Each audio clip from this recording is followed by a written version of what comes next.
Vamos dar início então ao nosso encontro de estudos para o Livro dos Médiuns dessa noite. Hoje é dia 5 de março de 2025, uma quarta-feira, são 20 horas e 4 minutos. Nós estamos transmitindo esse nosso encontro de estudos em nome e em homenagem à Associação Jauense de Estudos Espíritas e estamos localizados na cidade de Jaú, estado de São Paulo, Brasil.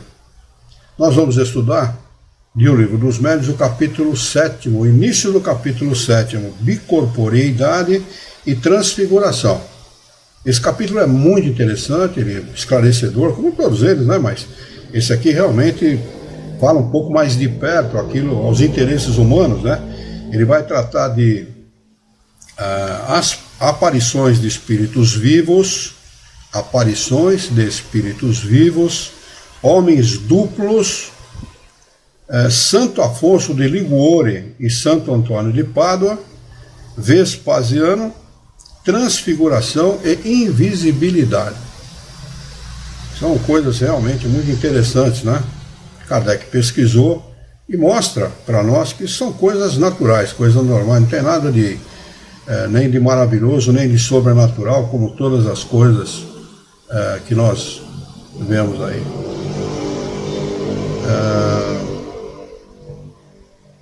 Ele começa o capítulo dizendo o seguinte: esses dois fenômenos, bicorporeidade e transfiguração, ele está se referindo a eles, são variedades das manifestações visuais. Por mais maravilhosos que possam parecer à primeira vista, facilmente se reconhecerá pelas explicações que deles se podem dar, que não saem da ordem dos fenômenos naturais. Então, como eu me adiantei um pouquinho em relação a isso, são fenômenos totalmente naturais, estão dentro da normalidade, dentro das leis naturais.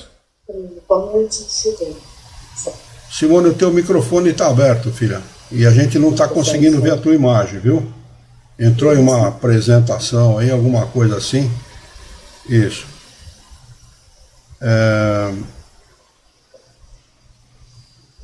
Ambos se fundam no princípio de que tudo o que foi dito sobre as propriedades do perispírito após a morte se aplica ao perispírito dos vivos. É o mesmo perispírito, não muda nada. O perispírito dos vivos e o perispírito dos mortos é o mesmo. Se os mortos podem, através do seu perispírito, promoverem manifestações visuais, os vivos também podem. É vivo segundo a carne, nós estamos mais mortos que eles. A realidade é essa, né?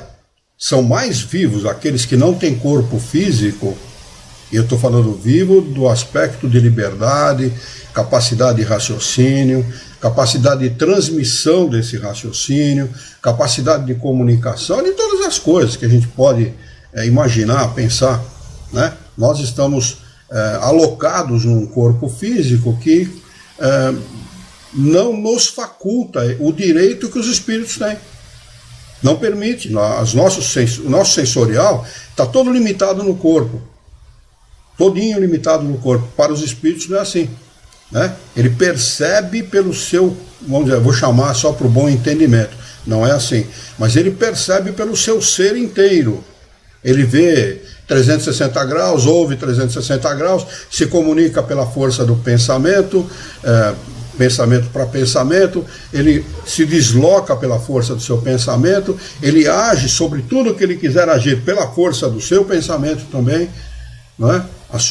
As suas decisões são capazes de alterar qualquer situação, desde que ele tenha conhecimento e haja pela força do pensamento.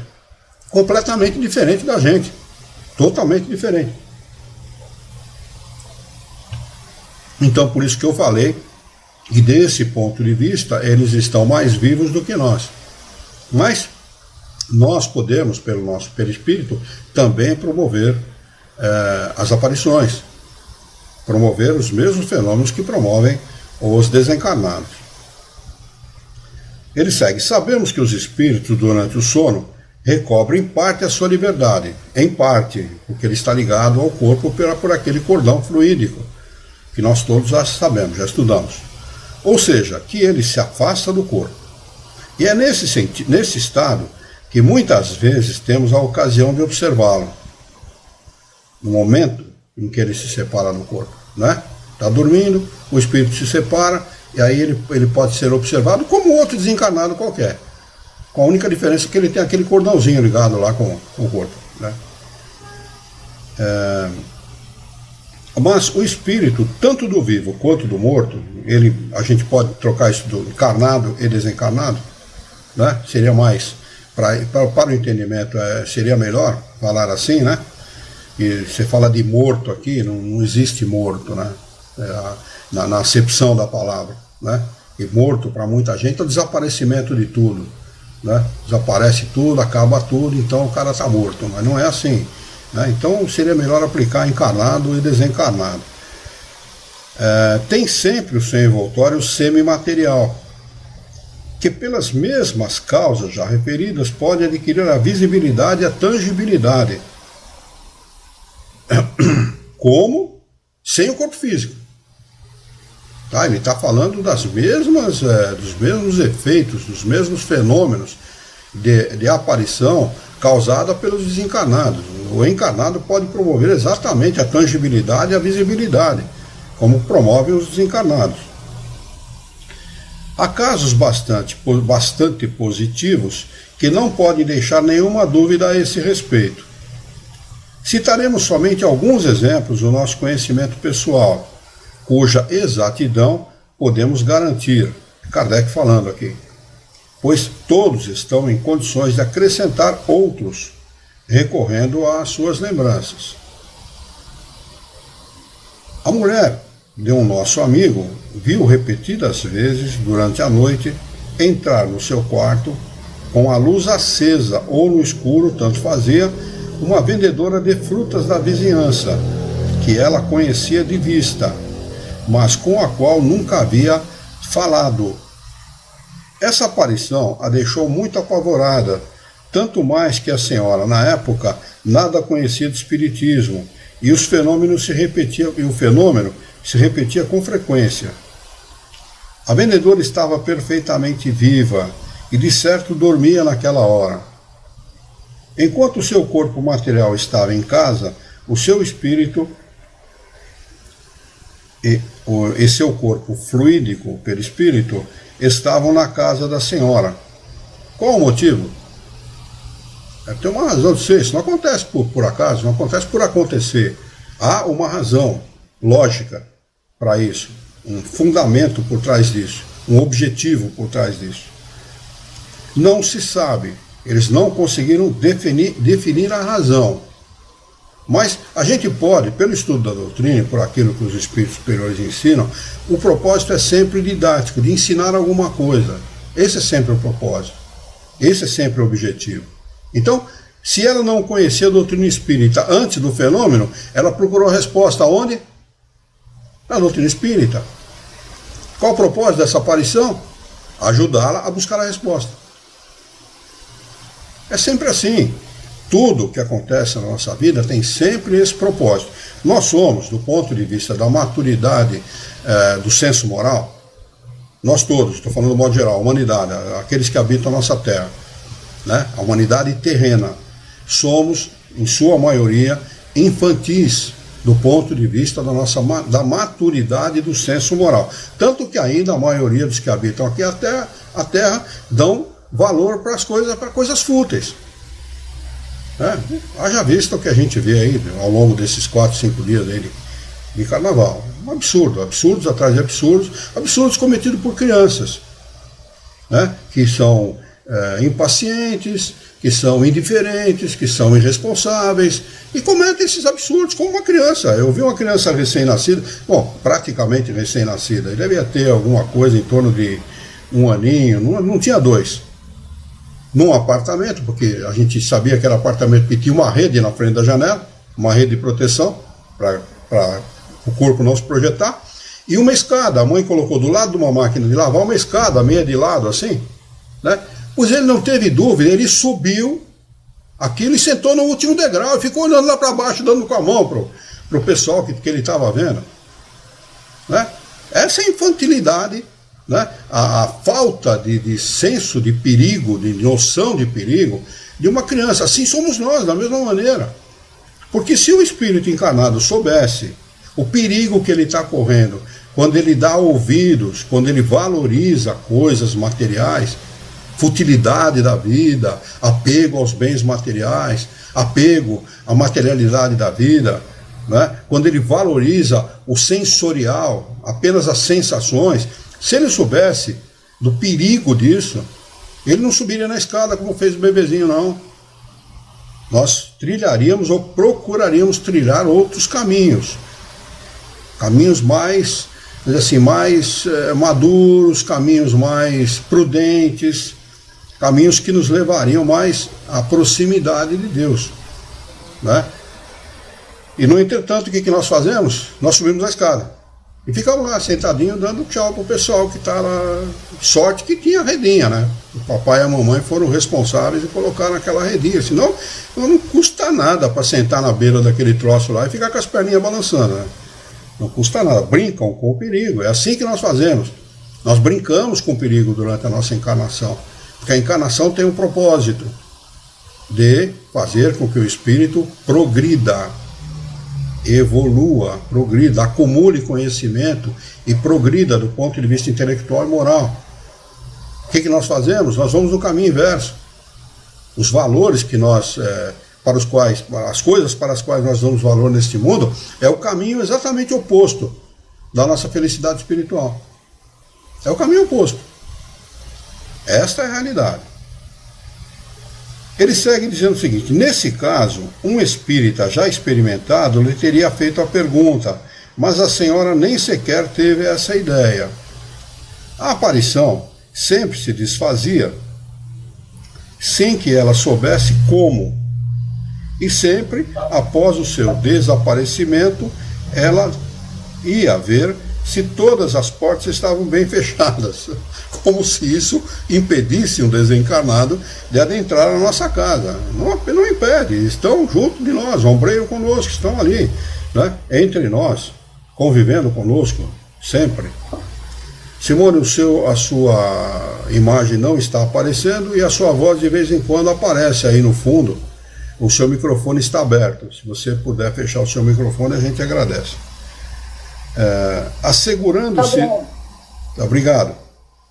Assegurando-se de que ninguém podia ter entrado no seu quarto. Olha o que eu falei para vocês, tem fundamento, é infantilidade, é falta de conhecimento. Então o espírito infantil, com a falta de conhecimento, aqui não tem nenhum... Eu não estou aqui fazendo uma crítica a essa senhora, não. Apenas fazendo uma análise. É a falta de conhecimento, porque se tivesse conhecimento, agiria de outra forma. Vocês querem ver um exemplo? Você sabe lá o Leonardo, o cantor da dupla Leandro e Leonardo? Todos aqui devem saber do que eu estou falando. Ele tem um filho, o filho já está casado, né? E a nora do Leonardo, ela trabalha com um programa, não sei se na Record, e ela estava gravando esse programa. Quem me contou essa história foi a Yara. A gente caminha de manhã, caminha conversando, ela lembrou dessa história e contou para mim. E a mulher gravando o programa e o pai, filho do Leonardo, tomando conta da nenê. Nenê com 1 aninho e pouco, 2 anos, né? Uma menina que fala perfeitamente, é um anãozinho encarnado. Fala perfeitamente, conversa, dá ideia e tal, discute com o pai. E ela estava maquiando o pai, passando rouge, passando batom, passando esmalte no pai, essas menininhas que estão encarnando hoje, que são, na realidade, não encarnadas, né? Bom, daí a pouco ela se volta para uma determinada direção e fala: bom, o que a senhora deseja? Né? Ela chama, acho que Maria Flor, o nome da menininha, do bebezinho. E o pai, que estava lá sendo maquiado, falou: mas o que você está falando com quem? Estou falando lá com aquela senhora lá, ó. Aquela senhora que está lá, você não está vendo? Ele falou: não estou vendo, olha lá. É a sua avó fulana de tal. Aquela do retrato lá na sala. E o que ela quer? Não, eu estou falando com ela, não responde, né? Estou falando com ela. Aí ele percebeu o que era e vazou do quarto, ficou com medo. Ela continuou conversando, né? Continuou conversando com aquela senhora, conversou por mais um tempo e depois foi atrás do pai. Então, para vocês verem a diferença entre a inocência da criança, que conversa com o espírito naturalmente, para ela não tem diferença nenhuma do encarnado e desencarnado, e a ignorância do pai. Porque se sou eu no lugar dele, eu falava assim, poxa, pergunta para a avó o que ela quer, manda um beijo para ela, fala que todos estamos com saudades e tal, para ela vir sempre. Quer dizer, tentaria travar um diálogo com o desencarnado, que é uma honra você receber a visita de uma avó, de uma bisavó, de uma tataravó, é uma honra, né? Como já aconteceu comigo, já aconteceu de uma tia-avó minha, eu percebi a presença dela, tudo, estava no centro espírita, eu levantei para fazer a prece de encerramento do trabalho, ela veio por trás e me deu um abraço, eu percebi claramente quem era, notei claramente quem era, então para a gente é um prazer imenso, né? Eu fiquei muito emocionado com aquilo, é um presente que Deus nos oferece, né? Mas é a diferença entre o conhecimento, a maturidade que esse conhecimento traz e a ignorância daqueles que não têm conhecimento. Ele segue. Essa precaução mostra que ela estava bem acordada. Ela foi ver se as portas estavam fechadas, só fazem isso quem está acordado, né? E não era iludida por um sonho. De outra vez ela viu, da mesma maneira, um homem desconhecido, mas um dia viu seu irmão, que então se encontrava na Califórnia. Provavelmente ele está falando da Califórnia, dos Estados Unidos da América do Norte. Ele não relata aqui, mas provavelmente eu não conheço outra Califórnia no mundo, né? Não sei se vocês conhecem, se alguém conhecer, fala aí, mas eu não conheço. A aparência era tão real que, no primeiro momento, pensou que ele havia regressado e quis falar-lhe, quis conversar com ele. Mas ele desapareceu bem sem lhe dar tempo. Uma carta recebida depois lhe provou que ele não havia morrido. Esta senhora era o que se pode chamar de médium vidente natural. Mas nessa época, como já dissemos, ela nunca ouvira falar de médiums. Há muitas pessoas assim no mundo, há muitas que lidam com os fenômenos, como o filho do Leonardo, né? Lidam com o fato, lidam com o fenômeno, né? Mas não sabem do que se trata, acha que é assombração, dão outros nomes, né? Mas não perdem oportunidades maravilhosas, oportunidades extraordinárias, né? De se dirigirem aos desencarnados, né? Lá no YouTube não tem ninguém ainda, no Facebook nós temos o Jorge Down, lá do Ceará, está dando uma boa noite a todos, e ele fala que todos os tipos de comunicação dos espíritos através do pensamento, pois não tem mais corpo físico. É isso mesmo, Jorge. Ô Jorge, eu vejo que você é uma pessoa que está interessada nos estudos e é participativo. Caso você deseje, venha a desejar, você pode participar pelo Google Meet, viu, companheiro? Tá? É só se você nos fornecer o seu endereço de e-mail, e no momento da reunião nós mandamos um convite lá para o seu Google Meet. Você pode participar, fazer perguntas, conversar com a gente mais diretamente, porque não sei se você conhece o Google Meet, acredito que deve conhecer, é uma sala de bate-papo, onde as pessoas se relacionam mais objetivamente, mais diretamente, tá bem? Mas é isso mesmo, viu? Todas as comunicações dos espíritos encarnados e desencarnados, eu coloquei os encarnados aqui nessa história, porque muitas vezes nós nos comunicamos pelo pensamento com as pessoas, também, né? Tanto que toca o telefone, você pega no telefone e fala alô, o interlocutor fala alô, pô, eu estava pensando em você agora mesmo.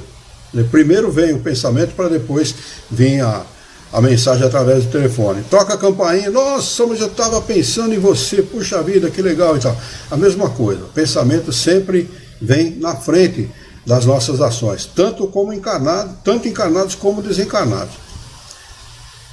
Mas fica aí o convite, viu, Jorge? Obrigado pela sua presença. Kardec segue. Outra senhora que reside na província, estando gravemente enferma, viu certa noite, cerca de 10 horas, um senhor idoso da sua mesma cidade, que encontrava às vezes na sociedade, mas com a qual não tinha intimidade. Estava sentado numa poltrona ao pé da sua cama e, de vez em quando, tomava uma pitada de rapé. havia, em tempos atrás, século XIX, século XX também, o hábito de se cheirar rapé, né? Hoje a gente cheira outra coisa, mas naquela época era rapé, né? O pessoal cheirava. Né? É para espirrar, né? É um troço que excita a mucosa nasal e a pessoa espirra. Não sei que gosto tem, mas em todo caso. Horrível. O meu aluno ano passado levou. Eu nem sabia que existia isso ainda. Ele estava gripado e o avô dele fez. E aí ele levou para cheirar e foi um tumulto. Meu Deus. Aí o outro passou mal. E eu pensei, ainda existe o rapé? São ervas, né? E o avô fez, ele levou porque estava gripado, mas depois tudo se acertou. Mas o senhor acredita que ainda há quem faça? Puxa vida, hein? Mas pelo que eu vejo em filmes e em lugares por aí, as pessoas usam rapé quando estão gripadas e quando não estão também. Tem pessoa que cheira aquele troço direto, né? Bom, ainda bem que é rapé, não é aquele outro pozinho que a gente conhece, né? Menos mal, né? Ele segue, parecia velar por ela. Surpresa com essa visita, àquela hora quis perguntar-lhe o motivo, mas o Senhor lhe fez um sinal para não falar e dormir. Várias vezes tentou falar-lhe, e cada vez ele repetia a recomendação. Acabou por adormecer. Alguns dias depois, já restabelecida, recebeu a visita do mesmo Senhor, mas em hora conveniente, e de fato em pessoa. Estava vestido da mesma maneira, com a mesma tabaqueira e precisamente com os mesmos gestos. Certa de que ele lhe visitara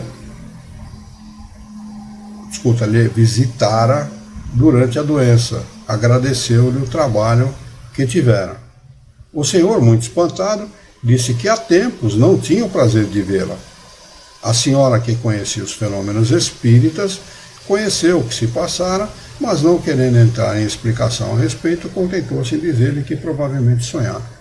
Olha a diferença entre o conhecimento e a falta dele, né? O comportamento de uma e o comportamento da outra, né? Uma tem um comportamento completamente anormal e a outra um comportamento natural, diante do meio de fenômenos semelhantes.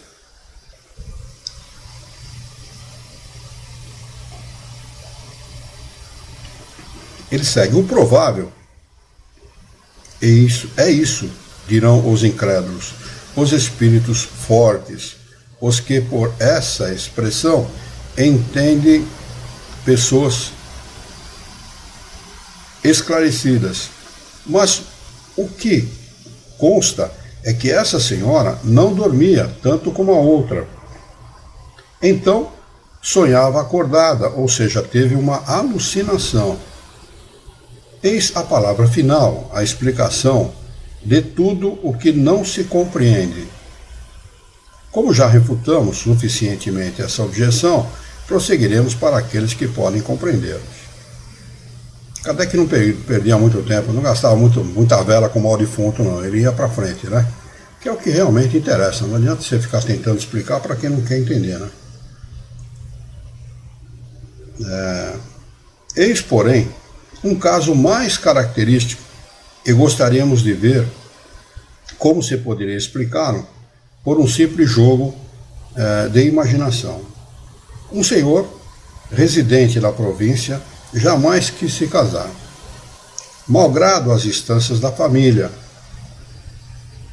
Haviam principalmente insistido a favor de uma jovem de cidade vizinha que ele nunca vira. Certo dia, em seu quarto, foi surpreendido com a presença de uma jovem vestida de branco, a fronte ornada por uma coroa de flores. Ela lhe disse que era a sua noiva, estendeu-lhe a mão, que ele tomou com as suas e notou que tinha um anel.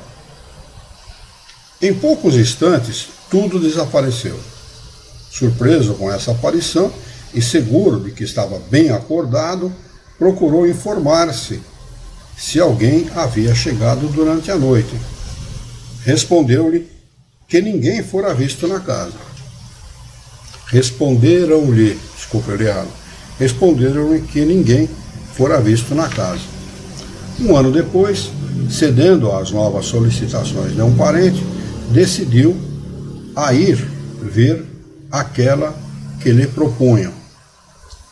Chegou no dia de Corpus Christi. Todos voltavam da procissão e uma das primeiras pessoas que viu ao entrar na casa foi uma jovem que reconheceu como a que lhe aparecera. Estava vestida da mesma maneira, pois o dia da aparição havia sido também o de Corpus Christi. Ficou atônito e a moça, por sua vez, gritou de surpresa e sentiu-se mal. Voltando-se a si, ela explicou que já vira aquele senhor nesse mesmo dia, no ano anterior. O casamento se realizou. Estava-se em 1835.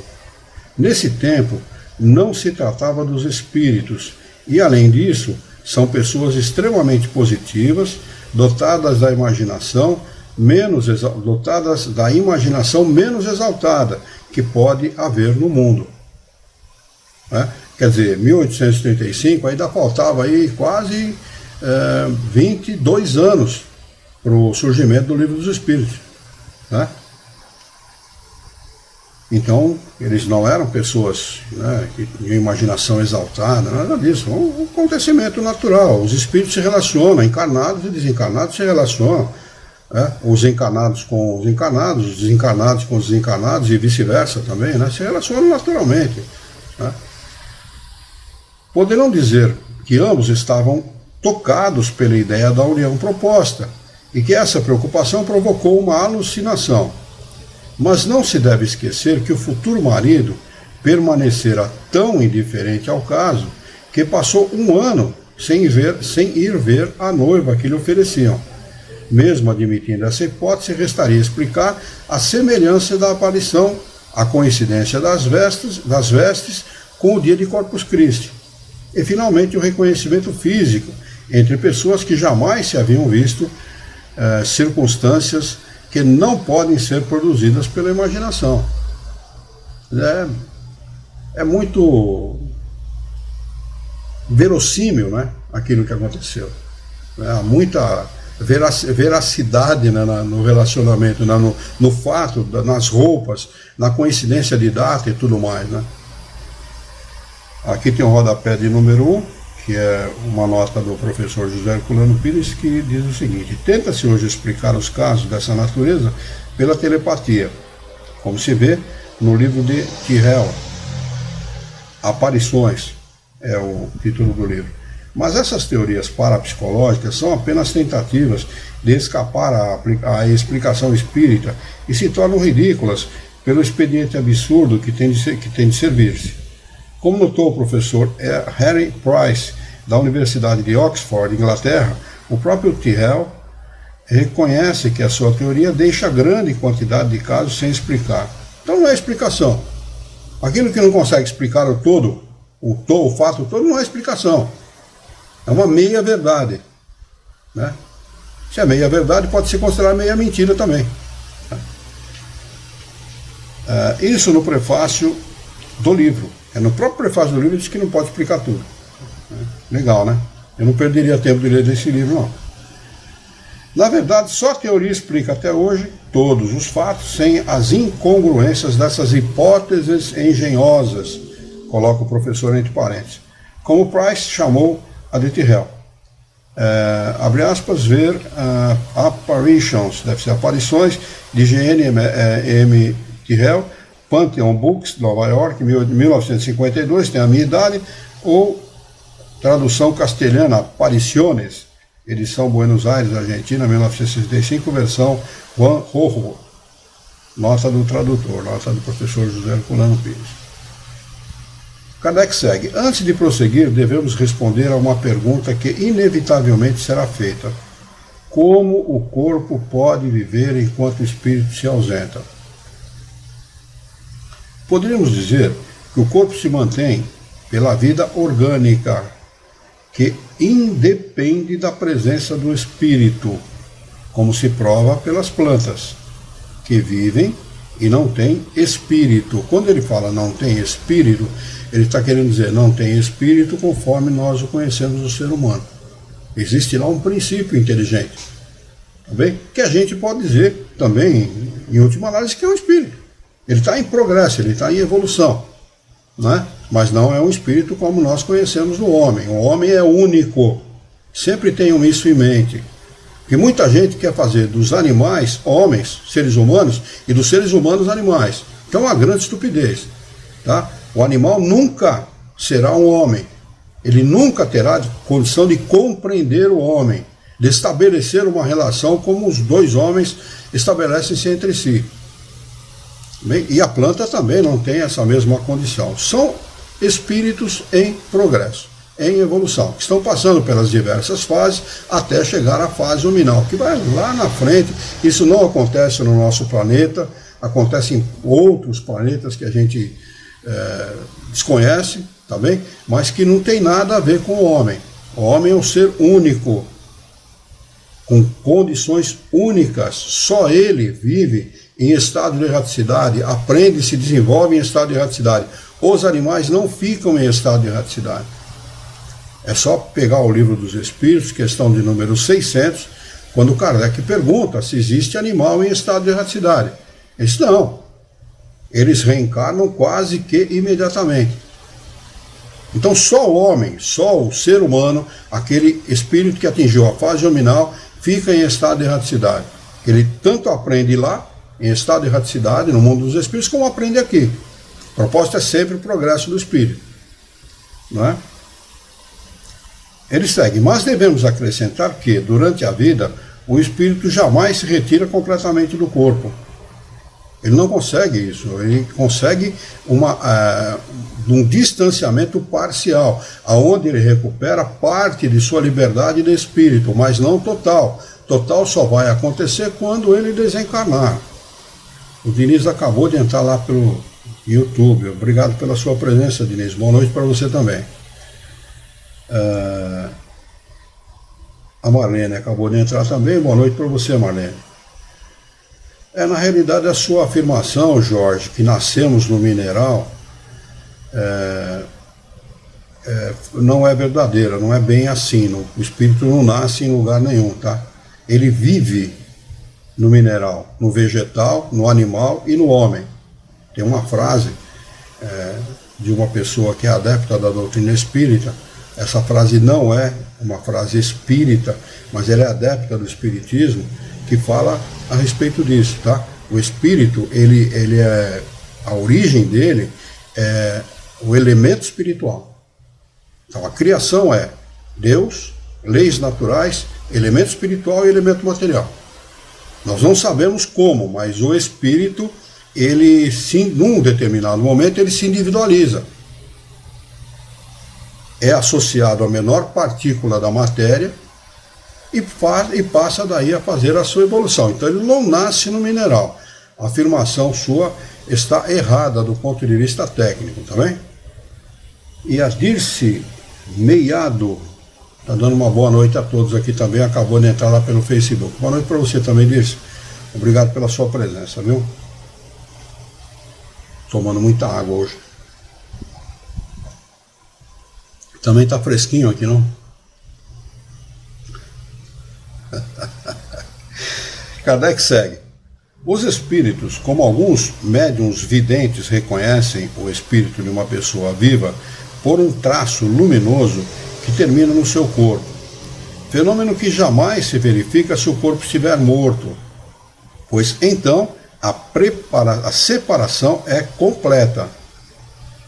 É por meio dessa ligação que o espírito é avisado, a qualquer distância que estiver, da necessidade de voltar ao corpo, o que faz com a rapidez do relâmpago. Se o corpo é ferido de morte, imediatamente ele volta, porque ele tem que participar do desencarne do corpo. O corpo não desencarna sem a presença do espírito. É ferido de morte, imediatamente ele volta e fica ali, faz parte da situação, convive com aquela situação e tal, até se separar definitivamente do corpo. Tá? Ele segue. Disso resulta que o corpo nunca pode morrer durante a ausência do espírito, e que nunca pode acontecer que o espírito, ao voltar, encontre a porta fechada, ou seja, o corpo morto. Não existe isso. Sempre que a gente voltar de uma situação de sono e sonho, o corpo sempre vai estar em condições físicas hábeis para receber o nosso espírito e dar continuidade à nossa vida de relação, né? Como tem dito alguns romancistas, como Kardec coloca, né? Achei um barato. Como dizem alguns romancistas, em história, ele coloca história sem o H, né? Para recriar. Romance é romance em qualquer lugar, em qualquer época, né? Romance. E as pessoas se apegam aos romances, porque o romance não sei de quem, porque não sei o que lá. Cada um com a sua vontade. Ele recomenda aqui a leitura da questão de número 400 e seguintes de O Livro dos Espíritos. Então, quem quiser saber melhor a esse respeito, a respeito do assunto estudado, leiam lá as questões 400 e seguintes de O Livro dos Espíritos. Voltemos ao nosso assunto, diz ele. O espírito de uma pessoa viva, encarnada, afastado do corpo, pode aparecer como a de um morto, desencarnado, com todas as aparências da realidade. Além disso, pelos motivos que já explicamos, pode adquirir tangibilidade momentânea. O fato de você dar a mão para ele, abraçá-lo, ele te abraçar, ele ser tangível, poder pegar-se naquele espírito, né? Ele consegue atingir o fenômeno a esse ponto. Foi esse fenômeno designado por bicorporeidade que deu lugar às histórias de homens duplos, indivíduos cuja presença simultânea está num lugar e aparece em outro. Essa é a presença simultânea. Se constatou em 2 lugares diversos. Eis 2 exemplos tirados não das lendas populares, mas de histórias eclesiásticas, ou seja, de dentro da própria Igreja Católica, né? São fatos que aconteceram dentro da Igreja Católica ou por pessoas que pertencem à Igreja Católica. Santo Afonso de Liguori foi canonizado antes do tempo exigido por se haver mostrado simultaneamente em 2 lugares diferentes, o que passou por milagre. Santo Antônio de Pádua estava na Espanha e no tempo em que ali pregava, seu pai se encontrava em Pádua. Ia sendo levado ao suplício, acusado de assassinato. Nesse momento, Santo Antônio aparece, demonstra a inocência do pai e dá a conhecer o verdadeiro criminoso, que mais tarde sofre o castigo. Constatou-se que naquele momento Santo Antônio não havia deixado a Espanha. Ele não viajou. Um fenômeno de bicorporeidade. Estava no lugar, entra em estado de êxtase, não é? Ele adormece, vamos dizer assim, para melhor compreensão, não é sono, né? É uma outra situação, mas só para compreender, e adormece e aparece, o seu perispírito aparece em outro lugar, com as condições, muita aparência quase aparência física, muito semelhante à aparência física, defende o pai dele e fala, o assassino é outro cara e tal, e depois ele retorna para o lugar em que ele estava, né? Constatou-se que naquele momento Santo Antônio não havia deixado a Espanha. Santo Afonso, evocado e interrogado por nós sobre o fato referido, deu as seguintes respostas. A gente pode acrescentar aqui essa história, o Frei Antônio de Santana Galvão, né, que é um brasileiro que também promovia esses fenômenos de bicorporeidade, e promoveu muitas vezes, dezenas de vezes, testemunhado por pessoas que frequentavam lá o Mosteiro da Luz, lá em São Paulo, né? Então, o Frei Antônio de Santana Galvão, muito conhecido aqui na nossa região, na região de Jaú, bastante conhecido, né? Promovia esses mesmos fenômenos. Os espíritos dizem que esses fenômenos são promovidos por espíritos que têm uma certa evolução espiritual, não é qualquer espírito encarnado que consegue promover um fenômeno como esse. Tem o rodapé de número 2 que diz: os espíritos elevados não se recusam a ensinar que sinceramente desejam ensinar os que sinceramente desejam aprender. A evocação é um apelo humilde e não uma fórmula exigente. Kardec só fazia as evocações que fossem aprovadas pelo guia da Sociedade Parisiense de Estudos Espíritas, que era São Luís. Veja-se na Revista Espírita a seção Palestras Familiares de Além-Túmulo e a seção de Boletins dos Trabalhos da Sociedade. Ele está aqui dando uma justificativa para esse tipo de situação, que não era uma situação, não se evocava um espírito pelo prazer de evocar, ou por simples curiosidade. Aliás, a curiosidade é condenada por Kardec. Kardec diz que nunca nós devemos promover ou fazer qualquer trabalho relacionado à doutrina espírita sem o devido recolhimento, sem a devida seriedade. Seriedade é fundamental. Aliás, quando nós vamos fazer uma prece, né, nós também entramos nessa condição, nessa situação, não é? Há toda ali uma situação que nós procuramos nos recolher aos nossos aposentos, né? E de uma forma assim bastante recolhida, bastante séria, fazer a nossa prece. Isso não depende de ser espírita ou não. Todas as pessoas fazem isso, pessoas que fazem prece com seriedade, né? E é assim que nós devemos agir em relação à doutrina espírita e em relação aos espíritos, né? Nunca permitir que curiosidade esteja na frente do nosso desejo de aprender, né? Por isso que Kardec usa uma frase muito apropriada a esse respeito. Ele diz: aqueles que não gostam de estudar demonstram muito mais curiosidade que desejo real de instrução. Está lá no livro que é o Espiritismo. Aqueles que não gostam de estudar demonstram muito mais curiosidade que desejo real de aprender, de se instruir. E é verdade mesmo, né? Nós temos que estudar, saber exatamente aquilo que nós queremos conhecer, dar a atenção devida àquilo que nós queremos conhecer. Então Kardec faz a seguinte pergunta ao espírito evocado: poderia dar-nos a explicação desse fenômeno de bicorporeidade? Ele está se referindo naturalmente. Responde: sim. Quando o homem se desmaterializou completamente por sua virtude, tendo elevado sua alma a Deus, pode aparecer em dois lugares ao mesmo tempo.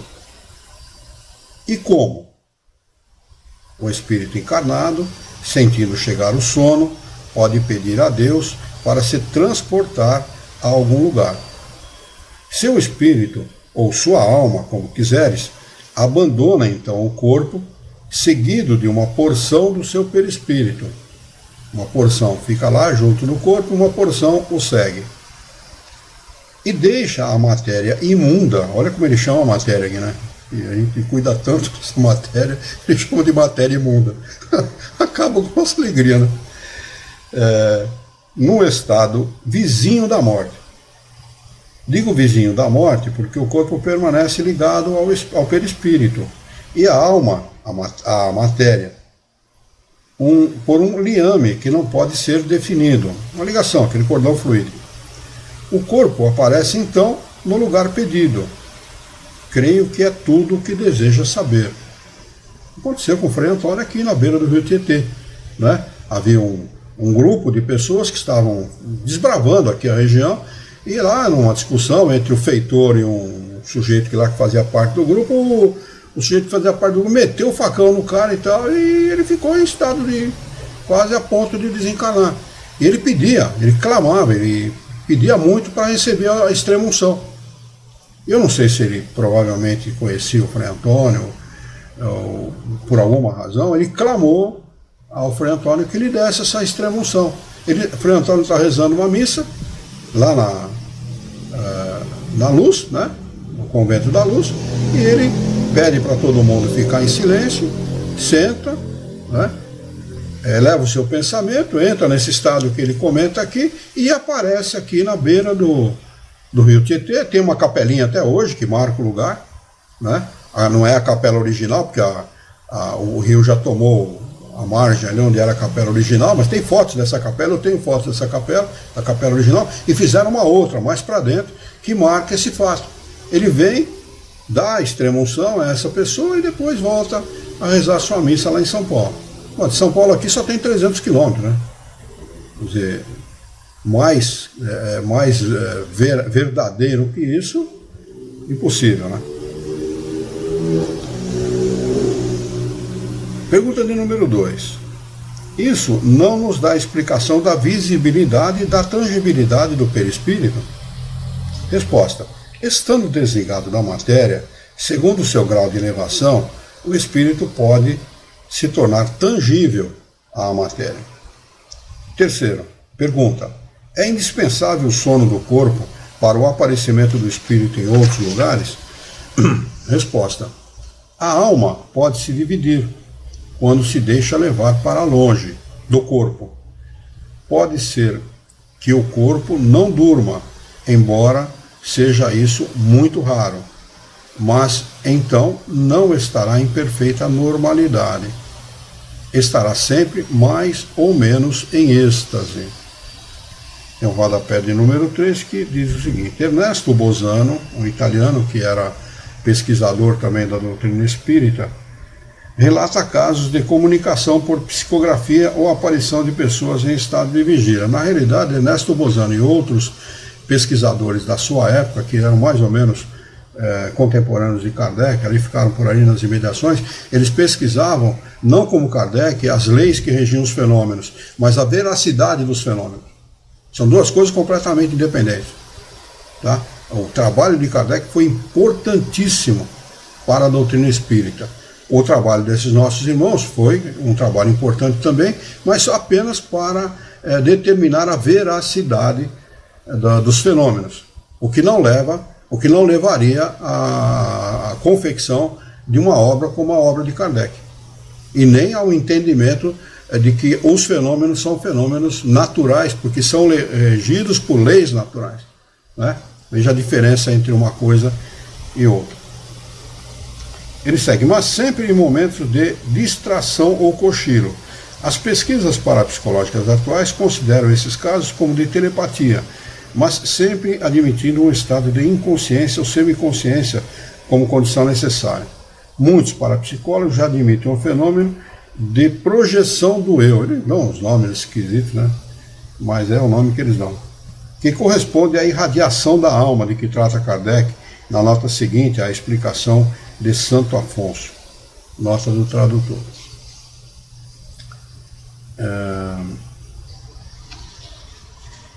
Nota de Kardec. A alma não se divide. Não há, como afirmou o Espírito, uma divisão. Uma parte fica num lugar, outra parte vai para outro. Né? O que há divisão, também, o corpo também não se divide, a matéria não se divide. O que nós podemos chamar, se quiser, de divisão é do perispírito. Porque o perispírito, como ele é fluídico, ele tem aquilo que se conhece, um fator como se conhece, de expansibilidade e penetrabilidade. Lembra que nós estudamos anteriormente? Ele tem essa possibilidade. Então é ele que, a gente sempre gosta de chamar a atenção, é sempre pelo perispírito que os fenômenos ocorrem. Sempre. Não há outra maneira. O espírito se utiliza do perispírito para promover esses fenômenos. É sempre pelo perispírito. Então ele fala, vou repetir novamente, a alma não se divide no sentido literal da palavra, ela irradia em várias direções, o que é diferente. Como é que ela faz essa irradiação? Pelo pensamento. É o que nós fazemos pela prece, quando alguém nos pede uma prece. A pessoa não está bem, pede uma prece, você se recolhe, através da sua prece você pede ajuda dos espíritos, do seu espírito guia, ajuda do espírito guia da pessoa necessitada, irradia o seu pensamento e com a ajuda deles você transmite fluidos, retira os fluidos malsãos da pessoa necessitada e deposita os sãos, e a pessoa acaba por se sentir melhor.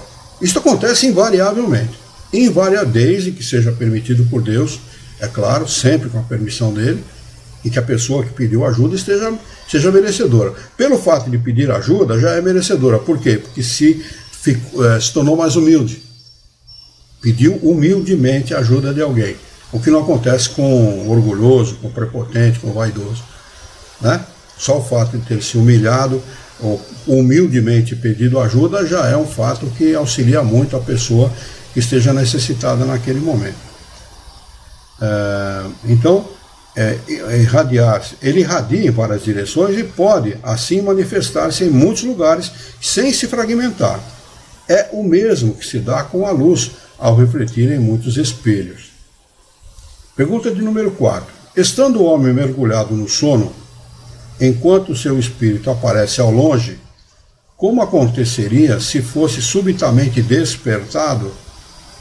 Resposta: isso não aconteceria, porque se alguém tivesse a intenção de acordá-lo, o espírito voltaria ao corpo, antecipando a intenção, pois o espírito lê o pensamento.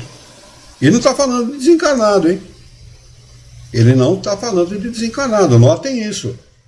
O encarnado também, separado do corpo, pelo sono, pelo relaxamento do seu corpo físico, ele ganha muitas das propriedades do próprio espírito desencarnado, inclusive a capacidade de antecipar o pensamento, ele lê o pensamento.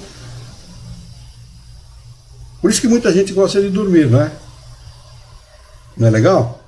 É legal, pô, a coisa mais gostosa do mundo, pô. É claro que sem esquecer das nossas necessidades de prover o sustento, cumprir os nossos compromissos, é claro, né? Em primeiro lugar isso, a família, né? Os nossos compromissos com a família, etc. Mas podendo, vamos tirar um cochilão. Os sábios chineses perguntados como, ao ampliar a nossa vida aqui na Terra, na matéria, eles dizem assim: você quer viver mais? Quero. Então, tire um cochilo, sempre que você puder. Todo mundo fala em academia, né, caminhada, Não, tira um cochilo, relaxa, né? Esparece a mente, relaxa, confie em Deus. Né? Aí você vai viver mais, com certeza. Se você não tiver sentimento de culpa, né? O sentimento de culpa é complicado. Então tem uma nota de Kardec a esse respeito, desta última questão de número 4. Diz assim: explicação inteiramente idêntica nos foi dada muitas vezes por espíritos de pessoas mortas e vivas, encarnadas e desencarnadas. Santo Afonso explica o fato da presença dupla, mas não oferece a teoria da visibilidade e da tangibilidade.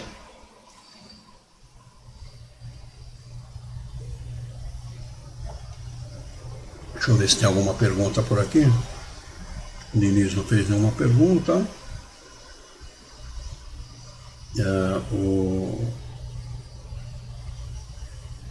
O Jorge agradeceu aqui. Depois o estado do espírito. Então o espírito é ligado por um cordão fluídico? Sim, foi o que ele explicou. Ele faz outra pergunta. Eurípides Barçanufo tinha essa mediunidade de estar em dois lugares ao mesmo tempo. Eu não sabia disso, Jorge. Do Eurípides. Mas Eurípides era um espírita fervoroso de seu seio. Ele montou um colégio, parece que foi ele que montou um colégio em favor de pessoas desfavorecidas e tal. Era uma pessoa caridosa e muito boa. Aliás, esse tipo de fenômeno só é promovido por espíritos de uma certa evolução espiritual. Se não tivesse evolução, não consegue promover esse fenômeno.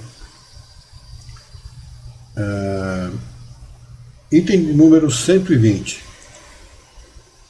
Tácito refere a um caso semelhante.